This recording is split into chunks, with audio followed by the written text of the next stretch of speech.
Officer 2024. ಇದಕ್ಕೆ eligibility PU ಆಗಿದ್ರೆ ಸಾಕು, ಡಿಗ್ರಿ ಅವಶ್ಯಕತೆ ಇಲ್ಲ. If you are aspirant for PDO you can go with degrees.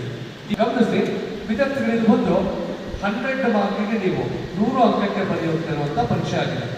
ಈ 100 ಅಂಕದಲ್ಲಿ 35 ಅಂಕ ಇಂಗ್ಲಿಷ್ ಆಗಿದೆ, 35 ಅಂಕ ಭಾಷೆ ಕನ್ನಡ ಆಗಿದೆ, ಹಾಗೆ 30 ಅಂಕ ನಿಮ್ಮ ಕಂಪ್ಯೂಟರ್ಸ್ ಪೇಪರ್. ಆಲ್ ಟುಗೆದರ್ ಬಂದು ಇದು ನಿಮ್ಮ ಇಂಗ್ಲಿಷ್, ನಿಮ್ಮ ಕಮ್ಯುನಿಕೇಶನ್ ಪೇಪರ್ ಅಂತ ಹೇಳ್ತಾರೆ. It is one of the Kannada and computers all together 100 marks ಬರೀತಾ ಇದ್ದೀರಾ.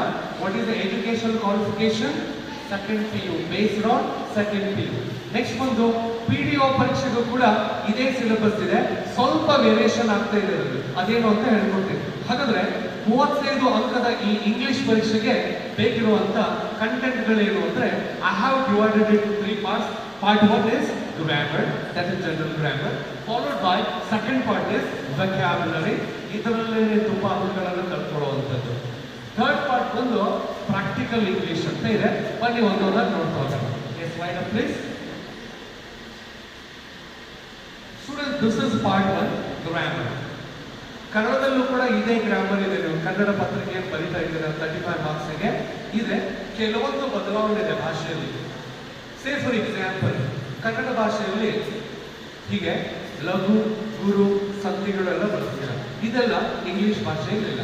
ಕೆಲವೊಂದು ಬದಲಾವಣೆ ಅಂದರೆ ಆಲ್ಮೋಸ್ಟ್ ಸೇಮ್ ಇದೆ. Let me go with the very first content, general grammar for village accountant officer. Students, parts of speech ಬಂದು ಮೊದಲನೆಯ ಭಾಗವಾಗಿದೆ. ಇದನ್ನು ಇಂಗ್ಲಿಷ್ನಲ್ಲಿ ಪಾರ್ಟ್ಸ್ ಆಫ್ ಕಮ್ಯುನಿಕೇಶನ್ ಕೂಡ ಹೇಳ್ತಾರೆ. ಕಂಟೆಂಟ್ನ ಹೇಳ್ತಾ ಹೋಗ್ತೀನಿ. ನೀವು ಇದನ್ನು ಸ್ಕ್ರೀನ್ಶಾಟ್ ತಗೊಂಡ್ರು ಪರವಾಗಿಲ್ಲ, ವಿಡಿಯೋ ಮಾಡಿಕೊಂಡ್ರು ಪರವಾಗಿಲ್ಲ, ನಿಮಗೆ ಸಮಗ್ರವಾಗಿ ನಿಮಗೆ ಐಡಿಯಾ ಇರುತ್ತೆ. ಬಟ್ ಇದರಲ್ಲಿರುವಂಥ ಕಂಟೆಂಟ್ ಇದೆ, ಅದನ್ನು ಎಷ್ಟು ಚೆನ್ನಾಗಿ ಕಲಿತೀರಾ ಅದು ತುಂಬಾ ಇಂಪಾರ್ಟೆಂಟ್. ಐ ಸಪೋಸ್ ಇಲ್ಲಿ ಕನ್ನಡ ಮತ್ತೆ English. Students, parts of speech ಅಲ್ಲಿ 8 ಪಾರ್ಟ್ಸ್ ಆಫ್ ಸ್ಪೀಚ್ ಇದೆ. Like non, pronoun, adjective, verb, adverb, prepositions, conjunctions, interjection. If I go with the first one, noun. Noun we have subjunctive noun, material noun, proper noun, and compound noun. ಇದನ್ನ ಬಿಟ್ಟು ಏನೂ ಕೇಳಕ್ಕಾಗಲ್ಲ.